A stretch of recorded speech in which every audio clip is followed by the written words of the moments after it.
Hi there, Anna Stanley and Irene Van Dyke, coming to you from the TSB Bank Arena in Wellington, where the Central Pulse have just had a very good win over the mainland Tactix, 52-44. Irene, a strong second quarter by the Pulse. They won it by 9 and really put their foot down after that.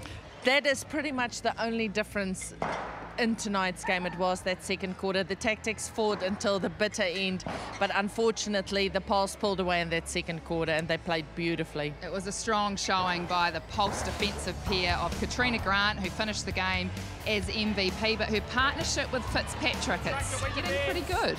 And Grant has given a lot of kudos to Fitzpatrick, because the understanding and the way they support one another.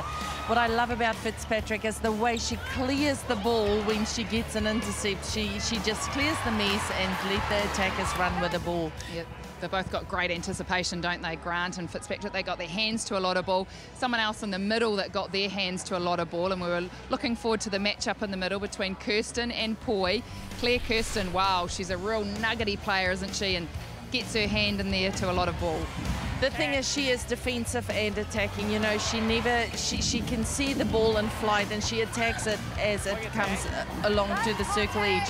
She attacks the circle edge and she works incredibly well with the rest of the attackers. She is one of the more experienced players, so she just adds to their attack.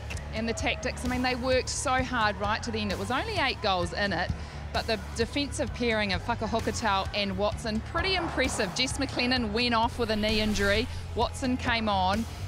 And these two, they were working tirelessly, but they just couldn't, you know, get the goal in the hoop down the other end, could they? Unfortunately not, and Whakahokotau read the game incredibly well. With Watson being so incredibly fast, she is always there to pick up the scraps. And they have played a few games together, so the understanding and reading the game is fantastic. Again, Watson attacks all up until the line and helps the attackers out.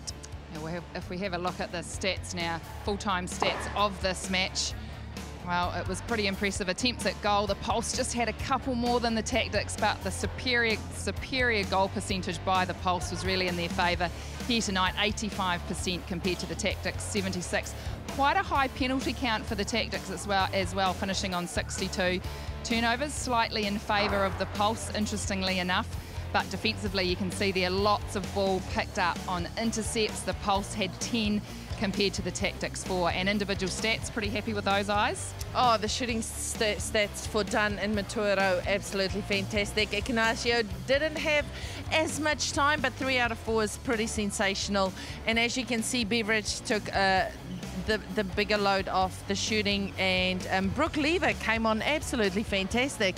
She's so full of life and she is so unpredictable, and that is the thing that really stood out for me for Lever. Yeah, she's a good impact player, isn't she? Oh, remember, there's one more game to come of the round. Wednesday night, Steel versus Magic, but from us here at the TSB Bank Arena, it's good night. It was the Central Pulse over the Tactix, 52-44.